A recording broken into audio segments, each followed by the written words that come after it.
السلام علیکم، welcome back. کیسے ہیں آپ سب؟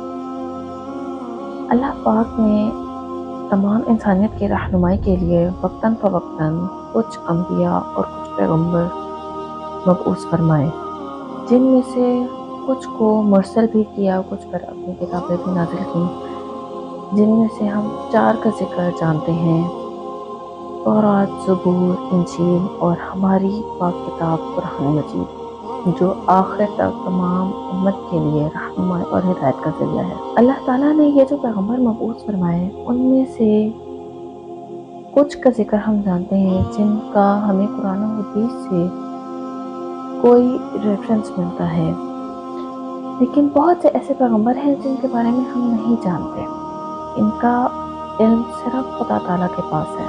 جن پیغمبروں کو ہم جانتے ہیں اور جن کا قرآن پاک میں ذکر آیا ہے، آج کل کچھ علماء کا کہنا ہے کہ ان میں سے 4 پیغمبر ایسے ہیں جو کہ آج بھی زندہ ہیں، 2 آسمان پر اور 2 زمین پر۔ جو پیغمبر آسمان پر زندہ ہیں ان کے نام ہیں حضرت عیسیٰ علیہ السلام اور حضرت ادریس علیہ السلام، اور جو پیغمبر زمین پر موجود ہیں وہ ہیں حضرت خضر علیہ السلام اور حضرت الیاس علیہ السلام۔ حضرت الیاس علیہ السلام کا پیغمبر ہونا قرآن مجید سے ثابت ہوتا ہے۔ حضرت الیاس علیہ السلام کے بارے میں قرآن مجید میں سورۃ الصافات میں اللہ تعالیٰ بیان فرماتا ہے: اور بے شک الیاس بھی پیغمبروں میں سے ہیں۔ یاد کرو جب انہوں نے اپنی قوم سے کہا، کیا تم ڈرتے نہیں؟ کیا تم عبادت کرتے ہو بال کی اور چھوڑے ہوئے ہو احسن الخالقین کو، یعنی اللہ کو، جو تمہارا بھی پروردگار ہے اور تمہارے پہلے باپ دادا کا بھی پروردگار ہے۔ پھر انہوں نے آپ کو جھٹلایا، بس یقیناً انہیں پکڑ کر حاضر کیا جائے گا، جس اللہ کے بندوں کے جو مخلص ہیں، اور ہم نے چھوڑ کر ان کے ذکر خیر کو پیچھے آنے والوں میں سلام ہو الیاس پر۔ ہم اسی طرح جزا دیتے ہیں نیک کام کرنے والوں کو، بے شک وہ ہمارے ایماندار بندوں میں سے ہیں۔ اللہ پاک نے حضرت الیاس کا ذکر قرآن پاک میں خود بیان فرمایا ہے، جس سے ان کا ہونا ثابت ہوتا ہے۔ قرآن پاک میں کسی کو کوئی شک نہیں ہے۔ حضرت الیاس علیہ السلام کے بارے میں یہ کہا جاتا ہے کہ وہ آج بھی زمین پر زندہ ہیں، اور وہ ہر سال بیت اللہ کا حج کرتے ہیں۔ وہ بھی اور حضرت خضر علیہ السلام بھی ہر سال بیت اللہ کا حج کرتے ہیں، اور ایک سال میں ایک مرتبہ آب زمزم کے کنویں سے جا کر پانی پیتے ہیں، جو ان کے لیے سال بھر کے لیے کافی ہوتا ہے۔ دوسرے نبی حضرت خضر علیہ السلام۔ حضرت خضر علیہ السلام کا ذکر قرآن پاک میں بھی آیا ہے اور احادیث میں بھی ہمیں ملتا ہے۔ جب ایک مرتبہ ایک محفل میں بیٹھے ہوئے حضرت موسیٰ علیہ السلام سے ایک شخص نے پوچھا کہ اے موسیٰ، کیا آپ سے زیادہ بھی علم کسی کو ہے؟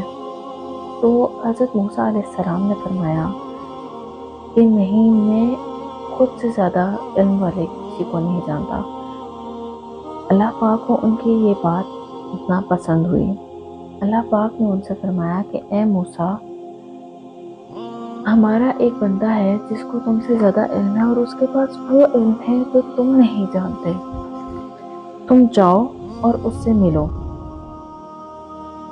اللہ پاک نے حضرت موسیٰ علیہ السلام کو حضرت خضر علیہ السلام کا پتہ بتایا اور ان کو ان کے پاس جانے کے لیے کہا۔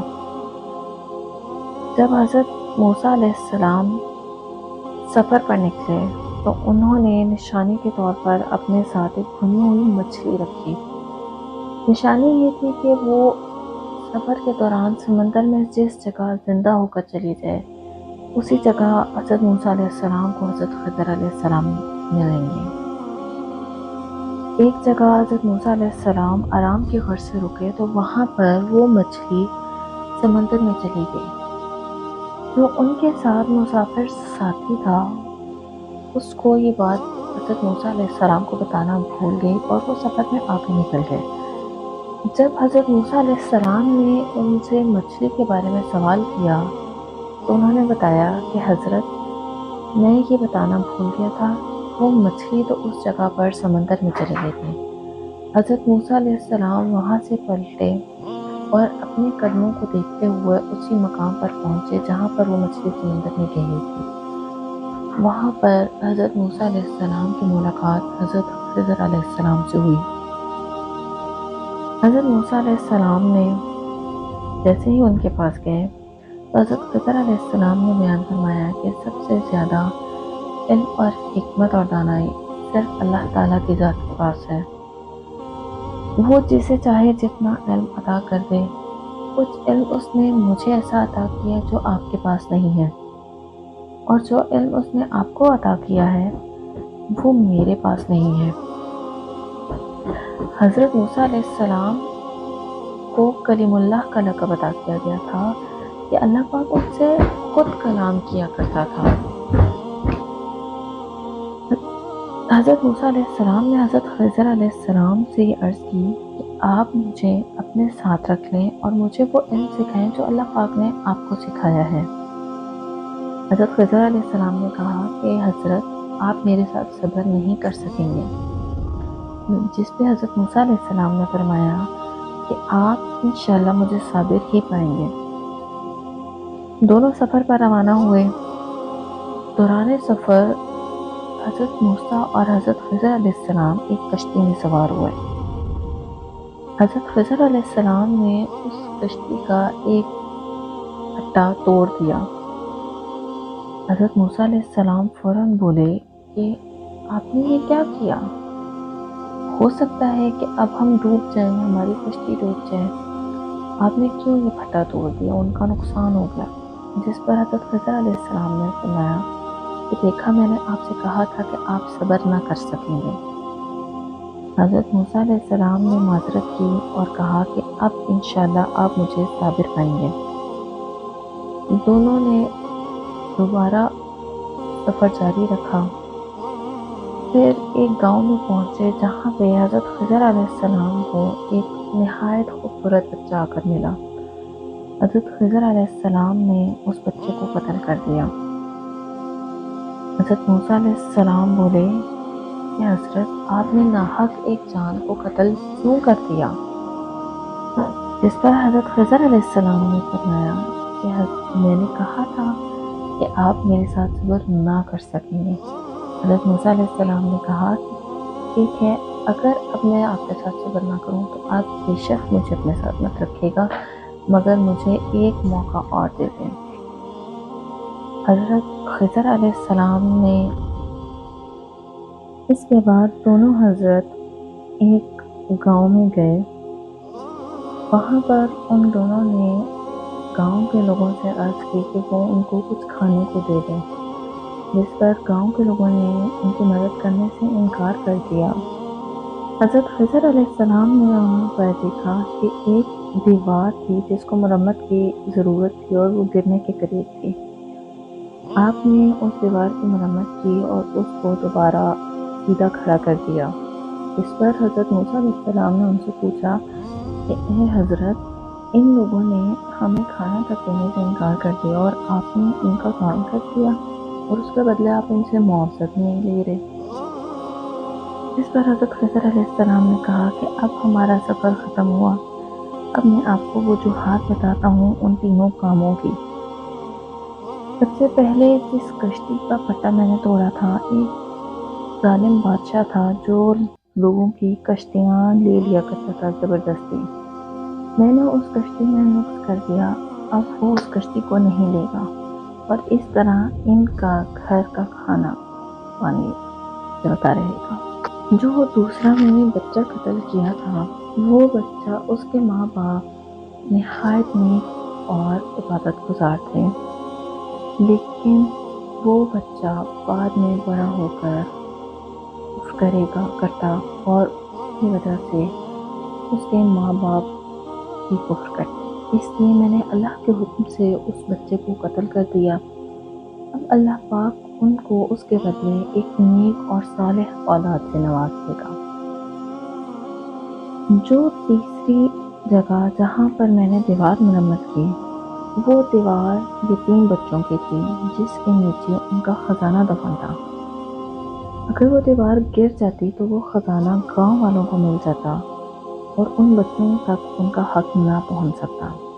میں نے وہ دیوار تعمیر کر دی، اس طرح وہ اب جب تک جوان ہوں گے تو ان کی امانت ان تک پہنچ جائے گی اور کوئی ان کا حق نہیں مار سکے۔ یہ تھے حضرت خضر علیہ السلام، جن کا یہ واقعہ ہمیں قرآن اور حدیث دونوں میں ملتا ہے۔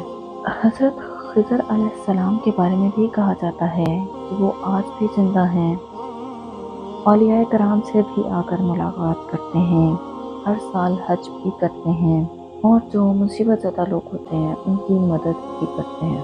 تیسرے نمبر پر ہیں حضرت ادریس علیہ السلام۔ حضرت ادریس علیہ السلام کا بھی ذکر قرآن پاک میں آیا ہے۔ اللہ پاک قرآن پاک کی سورہ مریم میں ان کو بیان کرتا ہے اور کہتے ہیں، اور کتاب میں ادریس کو یاد کرو، بے شک وہ صدیق تھا، غیب کی خبریں دیتا، اور ہم نے اسے بلند مقام پر اٹھا دیا۔ اس آیت میں اللہ تعالیٰ نے حضرت ادریس کی تعریف فرمائی ہے اور آپ کی نبوت اور صدیقت کو بھی ظاہر فرمایا ہے۔ بائبل میں آپ کا نام خنوخ ذکر کیا گیا ہے۔ حضرت ادریس علیہ السلام کے بارے میں بھی یہ کہا جاتا ہے کہ آپ آج بھی زندہ ہیں، جس کی کوئی صداقت ہمیں قرآن و حدیث سے نہیں ملتی۔ حضرت ادریس کے بارے میں یہ کہا جاتا ہے کہ حضرت ملک الموت آپ کے پاس آئے اور کافی روز آپ کے ساتھ رہے۔ کچھ روز گزارنے کے بعد آپ نے ان سے پوچھا کہ اے حضرت آپ کون ہیں؟ جس پر انہوں نے بتایا کہ میں ملک الموت ہوں۔ حضرت ادریس علیہ السلام نے پوچھا کہ کیا آپ میری روح قبض کرنے آئے ہیں؟ انہوں نے کہا نہیں۔ آپ نے ان سے عرض کی کہ آپ میری روح قبض کریں تاکہ مجھے موت کی اذیت کا اندازہ ہو اور میں بہتر اللہ کو یاد کر سکوں۔ انہوں نے کہا کہ میں اللہ کی اجازت کے بغیر ایسا نہیں کر سکتا۔